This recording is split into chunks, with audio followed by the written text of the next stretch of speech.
خوتي خواتاتي والمتتبعين ديالي العزاز، اليوم ان شاء الله غادي نقدم معكم واحد الحسوه ديال الشعير بايلان واليازير اللي كتجي رائعه ما تشبعوش منها. نتمنى ان شاء الله تجربوها لوليداتكم وتحضروها في الدويره ديالكم في هذا البرد. والبرد كما كتعرفوا ايلان معروف معروف يعني زوين. ان شاء الله عندي معكم المفاجات ديال ايلان اللي مزوينه للعظم، اللي في هذا البرد مزيانه وصحيه صحيه. ايلان واليازير والشعير بالحليب. نتمنى يا ربي ان شاء الله تتابعوا الفيديو للاخير وتستافدوا منه شي حاجه اللي ديال البرد اللي كنديروها لوليداتنا وراسنا. ما نبقاوش دائما غير الادويه نشوفوا شي حاجه ديال اللي صحيه واللي كتجي زوينه بزاف بزاف بزاف بزاف وطبيعيه، كنطيبوها لوليداتنا ونطيبوها لراسنا. ودائما نديروا شي حاجه اللي كترفع المناعه واللي كتسخن العظم ديالنا. الا معروفه مزيانه للعظم، بالخصوص العظم اللي كيكون كيطرطق والعظم اللي تيكون كيحرق مع البرد كيزيد يحرق. المهم خوتي تابعوا معايا الفيديو وندوزوا للمقادير وطريقه التحضير. خوتي خواتاتي السلام عليكم ورحمه الله وبركاته. نتمنى يا ربي هذا الفيديو يلقاكم في احسن الظروف والاحوال انتم ووليداتكم وعائلاتكم. اليوم ان شاء الله غنقدم معكم واحد الوصفه ديال البرد زوينه وصالحه للبرد وصالحه حتى اللي كيحرقوا العظم ديالو واللي كيطرطقوا العظم ديالو.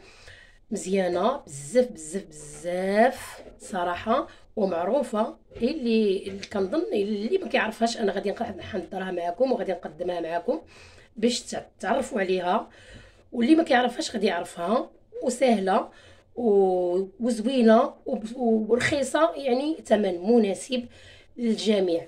سمحوا لي خوتي راني مبحبحه شويه، راني كنت مريضه.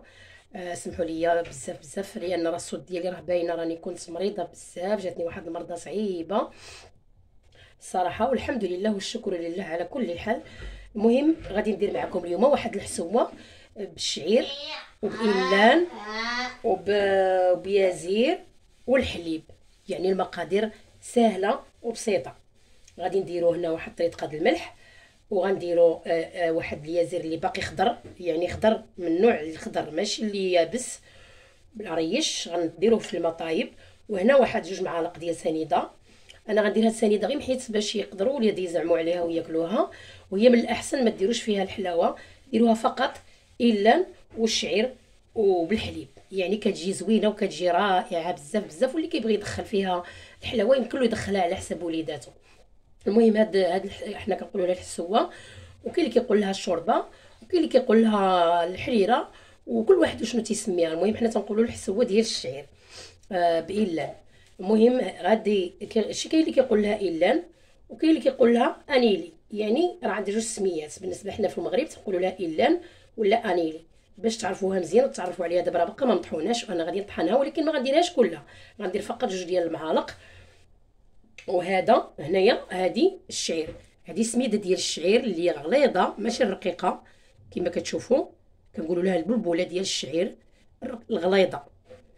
غنديروا معاها واحد نص لتر ونص ديال الماء.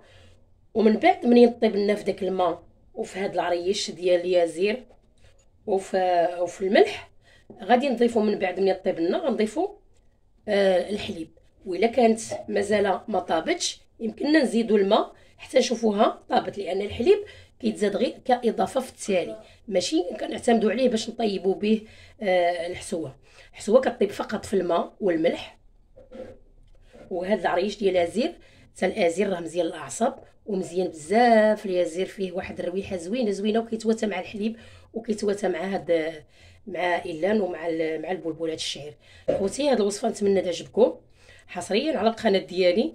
نتمنى ان شاء الله يا ربي تعجبكم وديروها لوليداتكم وتجربوها في هاد الايام ديال البرد. مزيانه للعظم بزاف بزاف بزاف.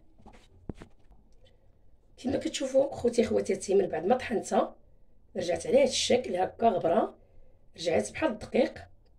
تنديروا بها بزاف الشهيوات وديال الحويجات غادي نحضرهم معكم ان شاء الله في هذا البرد.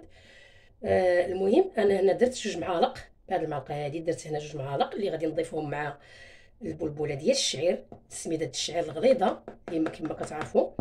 وهذه غنحتفظ بها في هذه الطويصه هنا ان شاء الله، فاش نبغي ندير شي حاجه غادي نستعملها.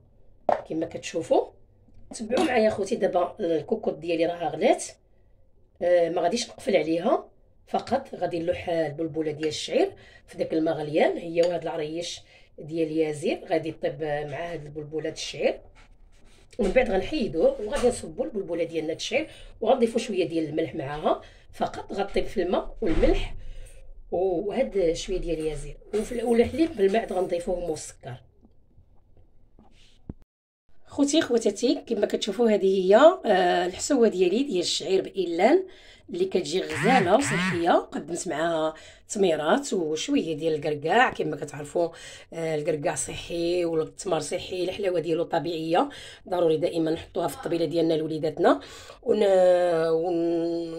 ونستمتعوا بها حنا وليداتنا. والتمر تبارك الله عندنا في البلاد ديالنا تبارك الله موجود والخير موجود، خص غير اللي يحط واللي تهلا في وليداتو كما كتعرفوا. المهم الا عجبتكم الطريقه، هذه هي الحسوه ديالي ديال الشعير بإلان، جات غزاله رائعه رائعه ما تشبعوش منها. والازير اللي هو حتى هو طريقه زوينه وجات الريحه طالعه غزاله. كما كتعرفوا خوتي خواتاتي قبلوا عليا الا جاكم شي صداع ولا شي حاجه. كما كتعرفوا الياس عندي صعيب واعر وكنصور معاه بواحد المشقه ما تيبغيش يسكت نهائيا، راكم عارفينه مريض. ودائما تنقول لكم اللي كيشاهد الفيديوهات ديالي واللي كيتابعني يدعي لي مع الياس. دعوه ديال الخير مستجابه، دعوه الغائب مستجابه. المهم نتمنى خوتي خواتاتي هذا الفيديو يعجبكم. هانتوما كيفاش كنقرب لكم يازير والحليب والشعير وإلان فقط. ودرت واحد طريقه الملح ودرت شويه ديال سنيده السكر الخاشن كما كتعرفوا، على حسب باش يقدروا وليداتي ياكلوها. واللي ما بغاش يدير يخلي غير إلان والشعير والحليب وشويه طريقه الملح، كتجي غزاله ما تشبعوش منها. ودائما كما تنقول لكم باش تعرفوها طابت وباش تعرفوها يعني صافي واجده، تكون هكا على هذا الشكل، ما تكونش كتوقف في المعلقه، تكون بهذا الشكل هذا هكا، تكون كتهبط بواحد السرعه وتكون طابت. باش تعرفوها طابت لان الشعير كيحتاج طياب وكيحتاج يعني يطيب مزيان باش ما يضرناش، باش ما يضرش وليداتنا. خصنا نطيبوه مزيان حيت هو ما كيطيبش دغيا، يعني على الاقل خصنا الساعه ديال الطياب ولا اكثر. وما تكونش مقفوله الكوكوط لان الطياب باش يجي زوين وما يجيش ما يجيش ما زوينش. يعني الطياب بطريقه يعني صحيه، طريقه زوينه، طريقه يعني مغربيه، طريقه بلديه كما كنقولوا. احنا دائما تنديروا غير الحاجه الزوينه السهله البسيطه مع المتابعين ديالنا، مع المتابعين العزاز الجداد والقدام. شكرا لكم على التعاليق وشكرا لكم المتابعه ديالكم وشكرا للشجاعات ديالكم. نتمنى يا ربي على عجبكم الفيديو لايك واشتراك وتفعيل الجرس باش يوصلكم الجديد ديالي. وشكرا شكرا شكرا بزاف كل اللي كيتابعني وشكرا كل اللي كيشجعني. الياس كيضحك عليا كيشوفني كنصور كيضحك كضحك ولدي. ملي كنعطيتو الكركاع كنجيبو على قبلو كيقولوا لي مزيان ليه الدماغ ديالو، وهو من النوع اللي كيبغي الكركاع بزاف. ولكن التمر ما تيزعمليش عليه، خاصني ندير شي طريقه باش نبقى نعطيه له. كما كتعرفوا التمر صحي بزاف للكبار وللصغار. المهم خوتي خواتاتي شكرا لكم على المتابعه، قبلوا عليا. انا دائما البساطه كما كتعرفوني، البساطه واللي كنوجدو في داري كنفيد به. نتمنى يا ربي نكون كنقدم لكم شي حاجه مفيده وشي حاجه تستافدوا منها ونستافدوا منها جميعا. دائما كنقول لكم شكرا للناس القدام وشكرا للناس الجداد، والى فيديو اخر ان شاء الله.